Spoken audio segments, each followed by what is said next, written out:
chapter are going to be to talk about the different views of motivation at work. What are some of the philosophies and strategies behind motivating people? We're going to be talking about what a psychological contract is.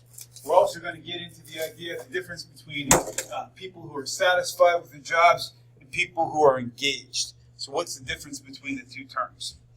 We're also going to talk about how do you control absenteeism, a very relevant topic today. How can we control turnover, and is turnover always a good or a bad thing? See, sometimes the examples just make themselves, guys. You just have to roll with the punches some days. And also, how do we retain good people? Why is retaining people such a concern for us, guys? Why do we want to retain people? Yes? Training costs. We invest a lot of money in people. We don't want to lose good people. Now, guys, by show of hands, who here has ever seen the movie Office Space? Okay, a couple of you. So, for those of you who've already seen the movie, you're welcome in advance. This is a little discussion that these two guys are having with an employee named Peter. Now, for the guys who've seen the Office Space movie, what are these guys' names? You remember? Yeah, they're both named Bob.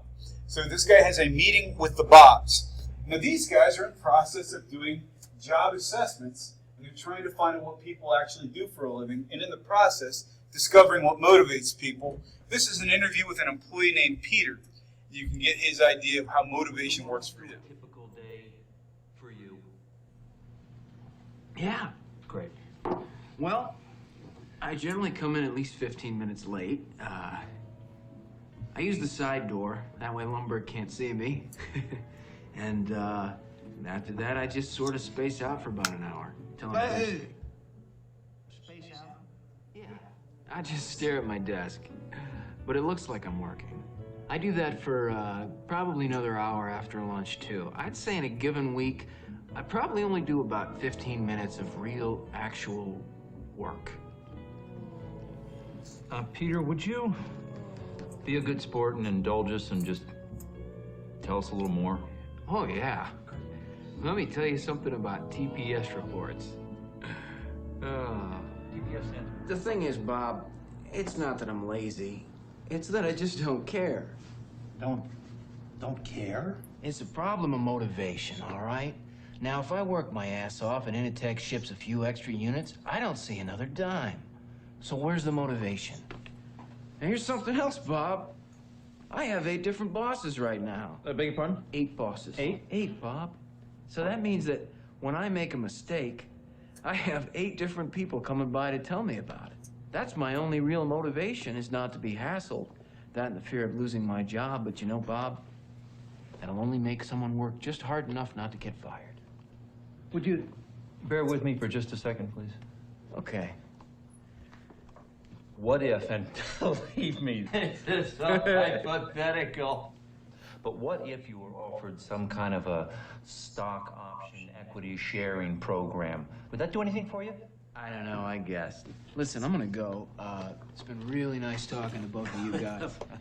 Absolutely. The pleasure's all on this side of the table, trust me. Good luck with your layoffs, all right? I hope your firings go really well.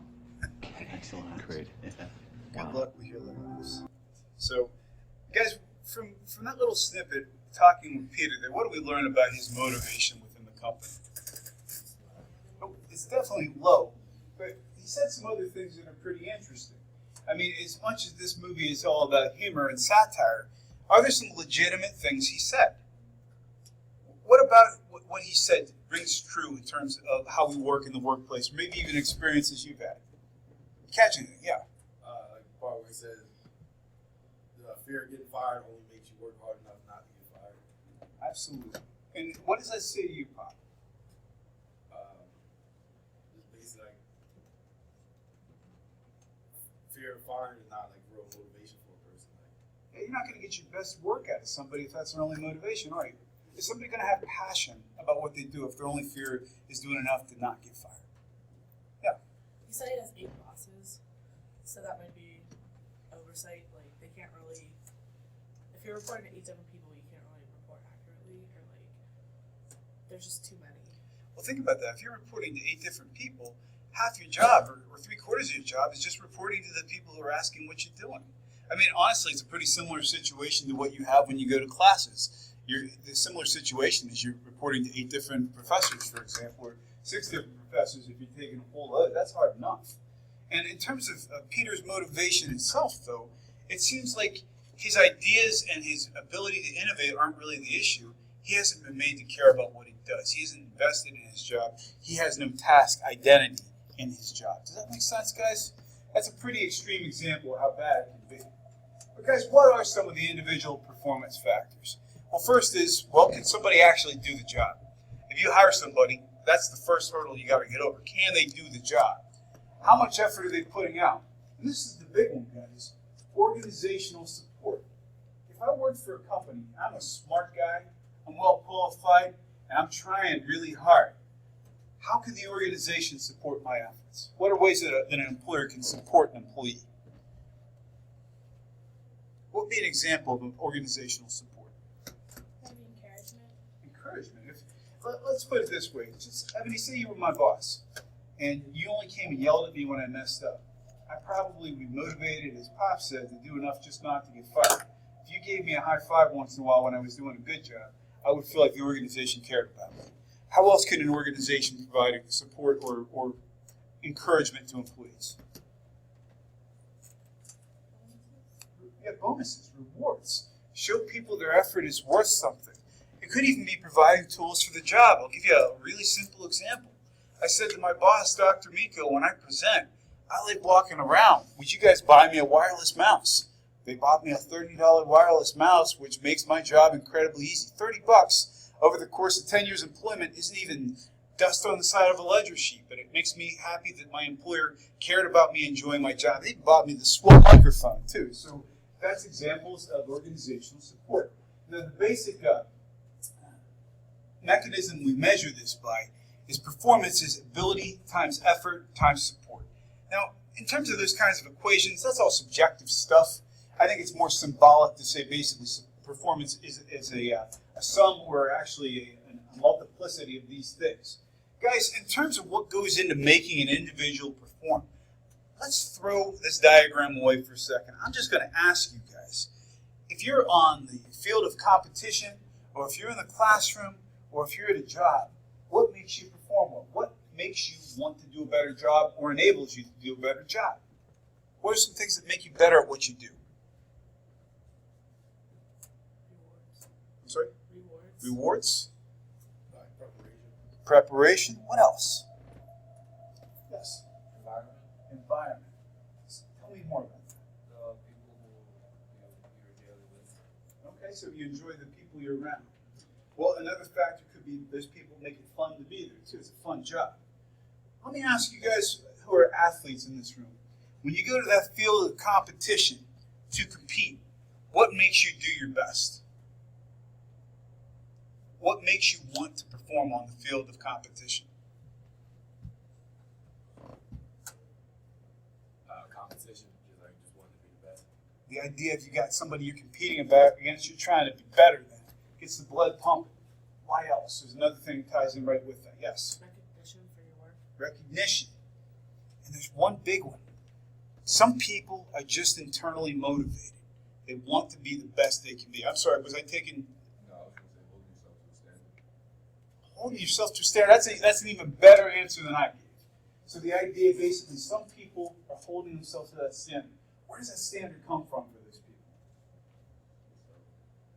Right here, man. It's internal. It's heart. It's the idea that people want to do better because they care about doing well. They have internal motivation. So, guys, let's compare those things you said to what makes a person perform.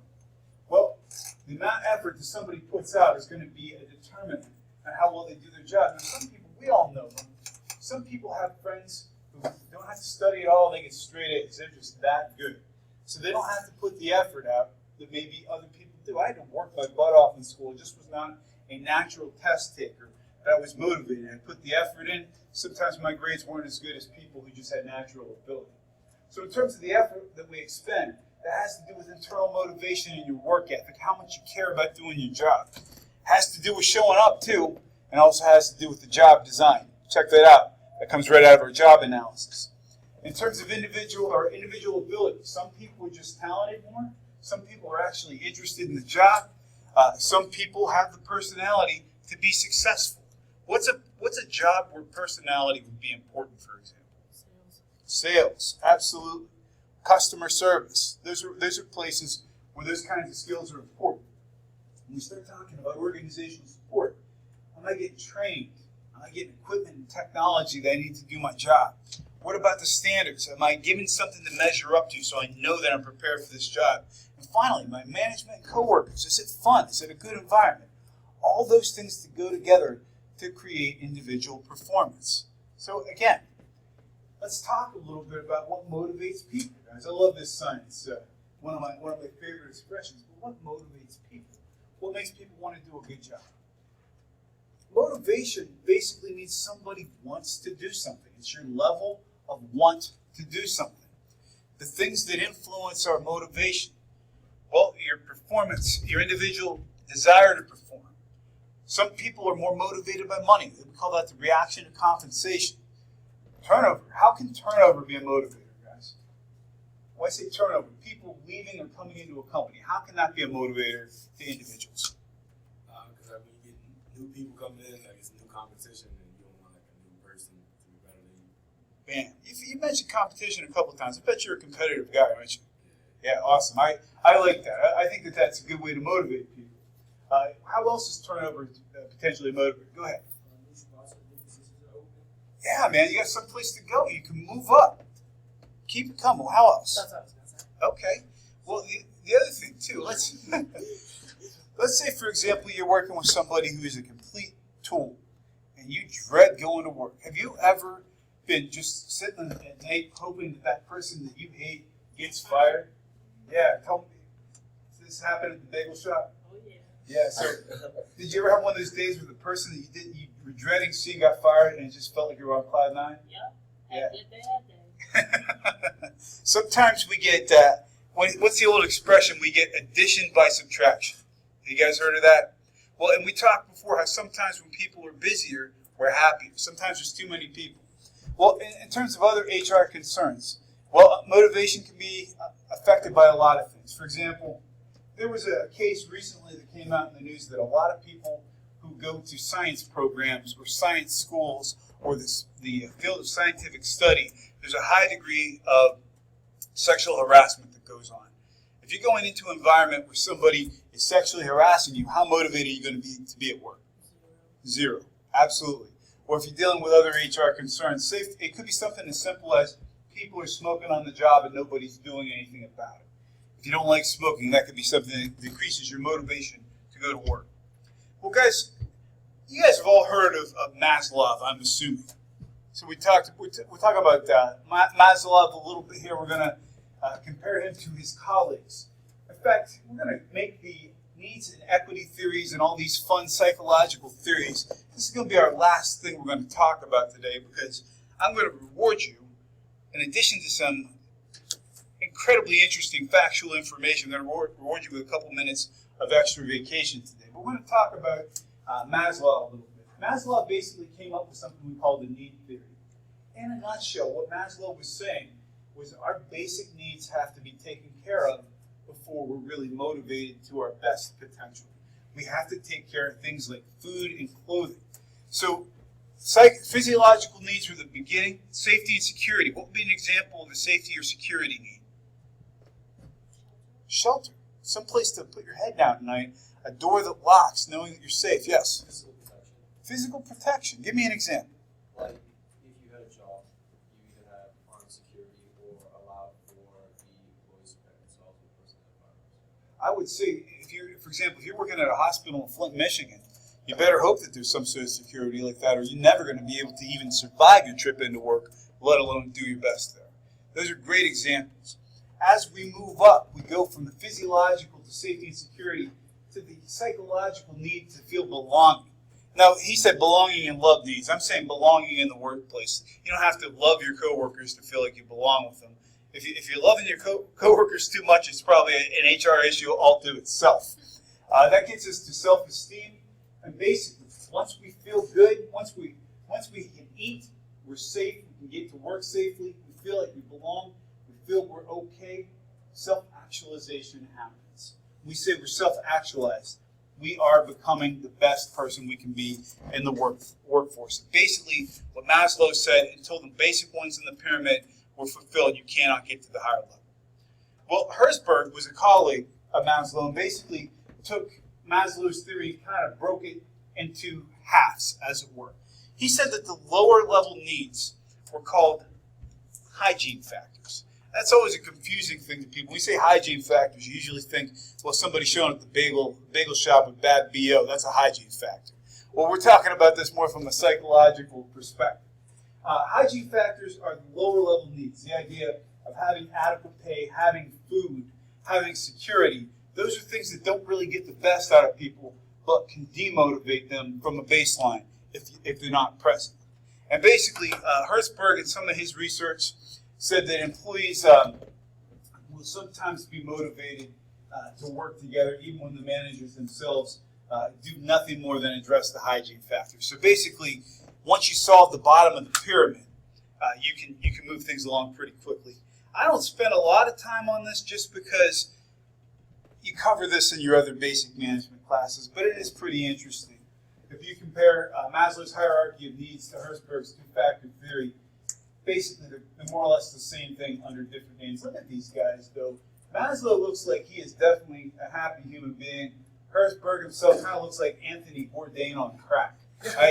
I'm really not sure if I'd want to sit down and have a very long conversation with this man, but it would definitely be interesting.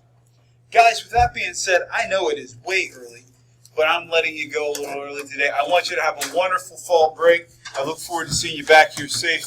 Enjoy yourself. Thank you for coming today.